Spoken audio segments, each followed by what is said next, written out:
Ashabul Kahfi, 7 pemuda yang tertidur di dalam gua selama 309 tahun lamanya. Dahulu kala hidup seorang raja zalim dan musyrik.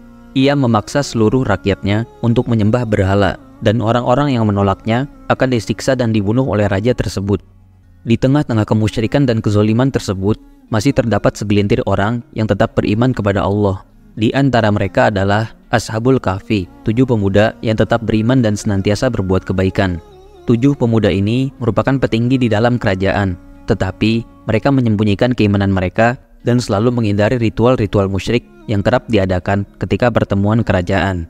Suatu hari, karena sudah tidak tahan dengan kezaliman sang raja, mereka pun akhirnya berani menentang raja secara terang-terangan. Dengan lantang, mereka mengatakan bahwa hanya Allah lah Tuhan mereka, dan bukan berhala-berhala yang selama ini disembah oleh kerajaan.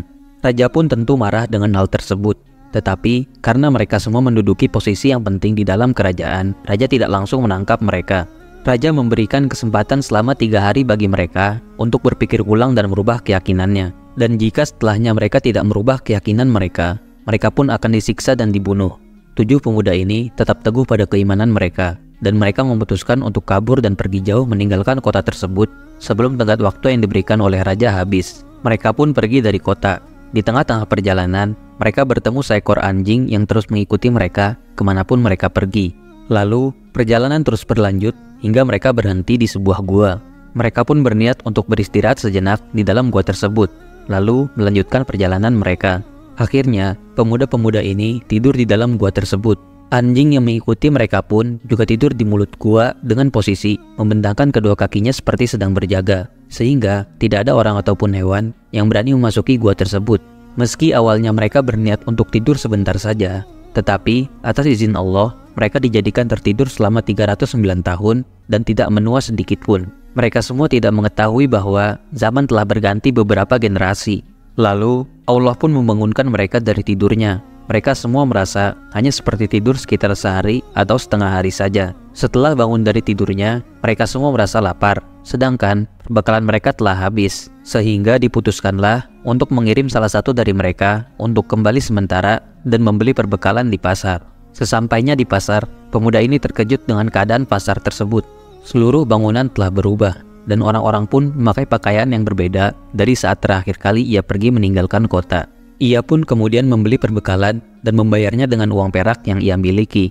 Pedagang pun heran, karena uang tersebut sudah kuno sekali dan tidak bisa digunakan di zaman itu. Dan karena tampak mencurigakan, pemuda ini pun dibawa ke hadapan raja yang saat itu juga sudah berganti kepemimpinan.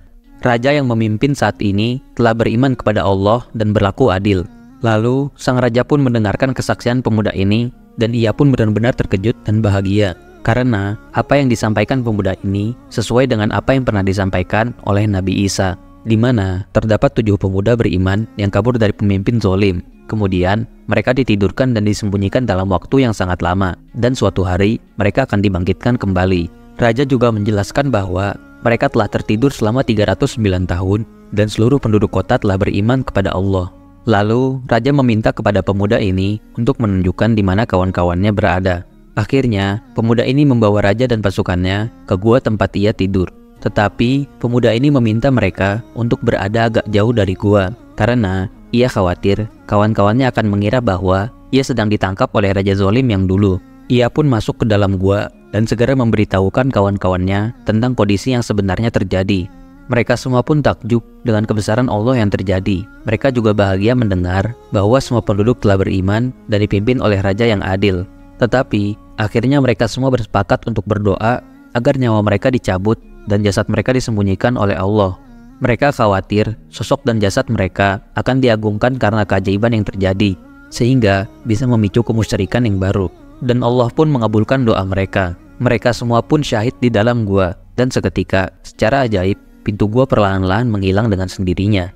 Hal ini disaksikan oleh raja dan pasukannya yang berada di depan gua. Dan sesuai dengan apa yang didoakan, mereka semua yang menyaksikan kejadian ini tidak dapat menemukan jasad dari Ashabul Kahfi sekeras apapun mereka mencarinya.